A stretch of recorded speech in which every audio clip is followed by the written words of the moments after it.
Bonjour docteur Patrick Michel, si vous êtes là ici présent, c'est pour une révélation sur l'âge des astéroïdes et d'un astéroïde en particulier. Expliquez-nous cela un peu. Oui, en fait, c'est très intéressant parce que dans un papier qui va sortir dans Nature Geoscience, avec l'équipe d'Osiris-Rex, eh bien, on a révisé l'âge de la surface de l'astéroïde Bennu, qui a donc été visité par la sonde Osiris-Rex de la NASA. Et en fait, pour faire ça, eh bien, comme on le fait d'ailleurs pour toutes les surfaces solides du système solaire, on se base sur l'abondance de cratères qu'il y a sur la surface. En gros, plus il y a de cratères, plus l'objet a été exposé à des projectiles et donc plus de temps s'est passé. Donc il est plus vieux. Mais c'est un peu plus compliqué que ça. Parce qu'en fait, on a une population de projectiles dans le système solaire qui a des projectiles de plus ou moins grande taille. Il y a moins de grands projectiles et plus de petits. Donc on s'attend à avoir moins de gros cratères et plus de petits cratères. Mais tout dépend aussi de la relation entre la taille du projectile et la taille du cratère. Parce que si par exemple même un petit projectile peut faire un gros cratère, ce que je viens de vous dire devient faux.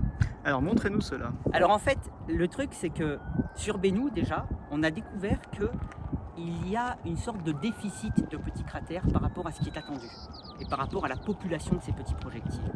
Et ce qu'on a réalisé, c'est qu'en fait Bennu c'est un agrégat, c'est une sorte d'agglomérat de roches qui sont liées entre elles par la gravité. Et donc la surface, elle n'est pas du tout plane, elle n'est pas faite simplement de sable fin, tranquille, elle est faite de gros rochers, de gravier, de cailloux.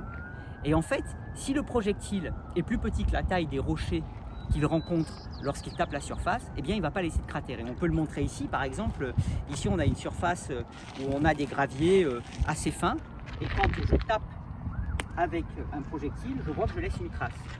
Maintenant, avec ce même projectile, si je tape sur une roche qui est plus grosse que lui, eh ben, je ne vais rien laisser. Et donc ça explique pourquoi on a peu de petits cratères. C'est pas parce qu'on a peu de petits projectiles, c'est parce qu'en fait quand ces petits projectiles tapent la surface, selon où ils tapent, ils vont rencontrer une roche plus grosse qu'eux et donc ne pas laisser un cratère.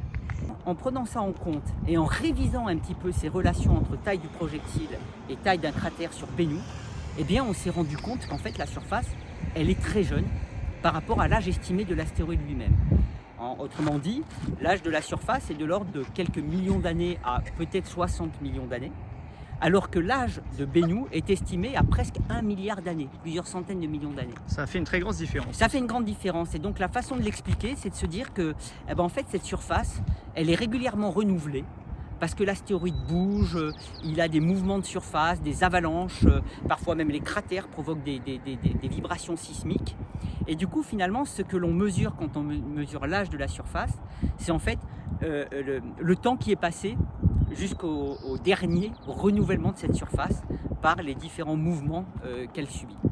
Donc ça, c'est très intéressant parce que ça remet en perspective l'histoire de l'astéroïde depuis sa formation dans la ceinture des astéroïdes. Et par ailleurs, cela montre quelque chose qui est essentiel, c'est à quel point il est important de comprendre cette physique des collisions, parce que selon la relation que l'on prend entre la taille d'un projectile et la taille d'un cratère, on peut avoir des âges qui diffèrent de plusieurs ordres de grandeur.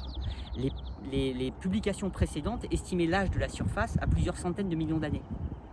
Et en fait, en révisant cette relation entre la taille d'un projectile et la taille d'un cratère, et en prenant en compte tout ce que j'ai expliqué, eh bien on a réduit d'un facteur 15 l'âge de la surface par rapport aux précédentes estimations. Donc c'est pourquoi dans le projet NEOMAP qui est financé par la Commission européenne, sur lequel on travaille, on a une des activités qui est de revoir toutes ces modélisations numériques d'impact et de les adapter à l'environnement très complexe de surface des petits astéroïdes. Et bien sûr, c'est très compliqué. Donc pour pouvoir vérifier que nos révisions sont valides, eh bien on a la chance que l'on aura la mission DART de la NASA et la mission ERA de l'ESA qui vont produire une expérience d'impact documentée à l'échelle d'un astéroïde, donc pas à l'échelle de ce que l'on peut faire en laboratoire, à la bonne échelle, parce que DART va faire un impact sur un objet de 160 mètres de diamètre le 26 septembre 2022, et ERA ira sur la scène du crime et nous donnera le résultat en termes de taille de cratère.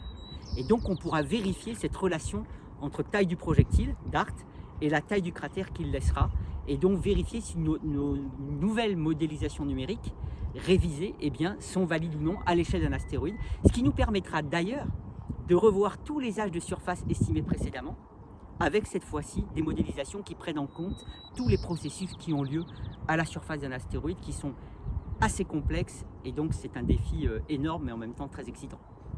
Très bien, je vous remercie. Merci.